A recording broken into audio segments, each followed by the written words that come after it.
지금 당장 여러분의 은행 어플을 켜보십시오. 거기에 찍힌 잔고, 그 숫자가 진짜라고 믿으십니까? 작년에 1억을 예금했다면 지금 그 돈의 실제 가치는 9,700만 원도 채 안 됩니다. 300만 원이 그냥 공중에서 사라진 겁니다. 에이, 물가가 좀 올라서 그런 거겠지. 은행에 넣어두면 이자 받으니까 괜찮아. 바로 그 아니란 생각이 당신을 거지로 만들고 있습니다. 지금 대한민국 경제는 보이지 않는 암이 온몸으로 퍼지고 있는 중증 환자와 같습니다. 그런데 아무도 이 사실을 말해주지 않아요. 괜찮다고, 나아질 거라고 희망 고문만 하고 있습니다. 저는 오늘 듣기 좋은 소리 안 합니다. 이 영상을 끝까지 보시는 분은 내 돈을 지킬 최소한의 생존법을 알게 될 것이고, 중간에 끄시는 분은 다가올 폭풍의 모든 것을 잃게 될 겁니다. 선택은 여러분의 몫입니다. 자, 도대체 지금 우리나라 경제에 무슨 일이 벌어지고 있는 걸까요? 복잡한 거 다 빼고 딱 세 가지만 기억하시면 됩니다. 바로 미친 환율, 시한폭탄 부채, 꺼져가는 성장 엔진입니다. 첫째, 미친 환율입니다. 쉽게 비유를 들어보죠. 여러분의 돈, 원화는 대한민국이라는 국가대표팀의 선수입니다. 달러는 세계 최강 미국 국가대표팀 선수고요. 환율은 이 선수들의 몸값, 즉 체력입니다. 지금 원달러 환율이 1,470원을 넘나들고 있습니다. 이게 무슨 말이냐면요. 우리 원화 선수가 미국 달러 선수에게 1,470대를 맞아야 겨우 한 대를 때릴 수 있다는 뜻입니다. 체력이 완전히 방전된 상태라는 거죠. 이렇게 우리 돈의 가치가 떨어지면 어떻게 될까요? 우리가 해외에서 물건을 사올 때, 예를 들어 커피 원두나 스마트폰 부품을 사올 때 훨씬 더 비싼 값을 치러야 합니다. 수입 물가가 오르니 우리 동네 커피값, 여러분의 스마트폰 가격이 다 따라서 오르는 겁니다. 이게 바로 여러분의 월급이 녹아내리는 이유입니다. 둘째, 시한폭탄 부채입니다.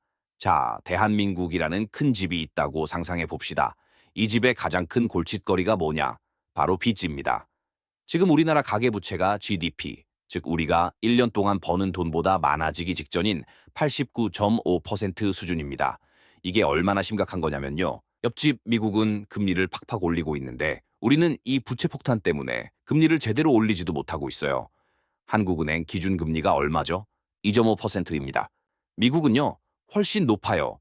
이러면 무슨 일이 생길까요? 더 높은 이자를 주는 미국으로 돈이 다 빠져나갑니다. 외국인 투자자들이 한국 주식 팔고 채권 팔아서 달러로 바꿔서 떠나는 겁니다. 그럼 우리 원화 선수의 체력은 더 약해지겠죠? 악순환의 연속입니다. 마지막으로 꺼져가는 성장 엔진입니다.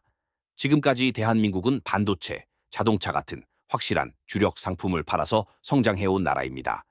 그런데 이 엔진이 점점 식어가고 있어요. 반도체 하나에 울고 웃는 경제 구조, 중국 같은 후발주자들의 무서운 추격, 우리의 다음 먹거리가 보이지 않는다는 게 가장 큰 문제입니다. 정부가 미래 산업에 투자한다고 외치지만 그 속도와 규모가 이 위기를 돌파하기엔 턱없이 부족합니다. 정리하면 밖에서는 달러라는 핵주먹이 날아오고 안에서는 부채라는 폭탄이 터지기 직전인데 우리는 앞으로 뭘로 먹고 살아야 할지 길을 잃은 삼중고에 갇힌 겁니다. 이게 지금 대한민국의 현실입니다. 그래서 어떻게 해야 하냐? 열심히 살자 같은 뜬구름 잡는 소리는 안 합니다. 지금 우리 정부와 국민이 당장 바꿔야 할 생존 전략 세 가지를 말씀드립니다. 첫 번째, 가짜 살림이 아닌 진짜 살림을 시작해야 합니다. 지금처럼 세금 걷어서 여기저기 현금 뿌리는 식의 가짜 살림은 당장 멈춰야 합니다. 이건 진통제만 계속 놓는 것과 같아요. 병을 키우는 짓이거든요. 정부는 허리띠를 졸라매고 그렇게 아낀 돈을 미래 먹거리에 전부 쏟아 부어야 합니다.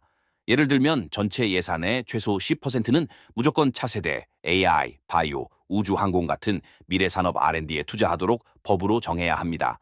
지금 당장 고통스럽더라도 10년, 20년 뒤를 보고 씨앗을 심어야 합니다. 우리 모두가 정부가 돈을 허투루 쓰지 않는지 두 눈 부릅뜨고 감시해야 합니다. 두 번째, 외환 방파제를 지금보다 3배 더 높게 쌓아야 합니다.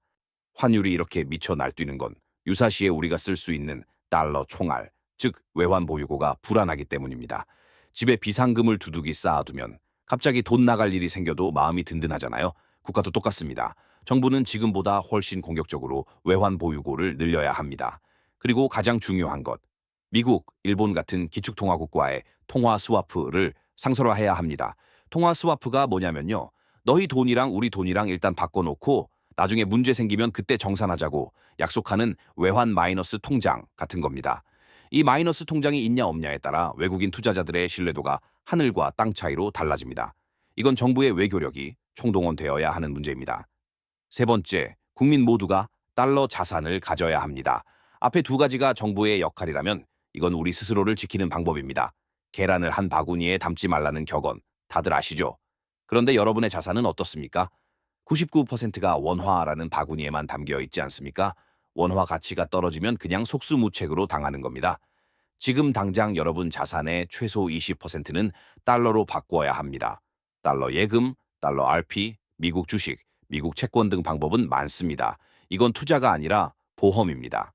대한민국이라는 배가 흔들릴 때 나 혼자 탈출할 수 있는 달러 구명보트코를 하나씩 장만해야 한다는 뜻입니다. 지금 당장 시작해야 합니다. 오늘 내용 정리하겠습니다.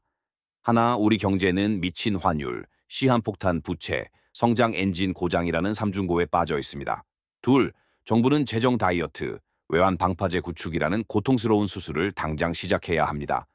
셋, 우리 스스로를 지키려면 자산의 20%를 달러 보험으로 만들어야 합니다. 여러분, 지금은 정말 비상 상황입니다. 정부가 정신 차리고 제대로 된 정책을 펼치는지, 우리 돈의 가치가 어떻게 변하는지 매일매일 지켜보고 목소리를 내야 합니다. 그렇게 우리 모두가 경각심을 가지고 지켜보지 않으면 정말 걷잡을 수 없는 위기가 닥칠 겁니다. 오늘 영상이 여러분의 돈을 지키는데 조금이나마 도움이 되셨다면 이 위기감을 주변에도 널리 알려주십시오.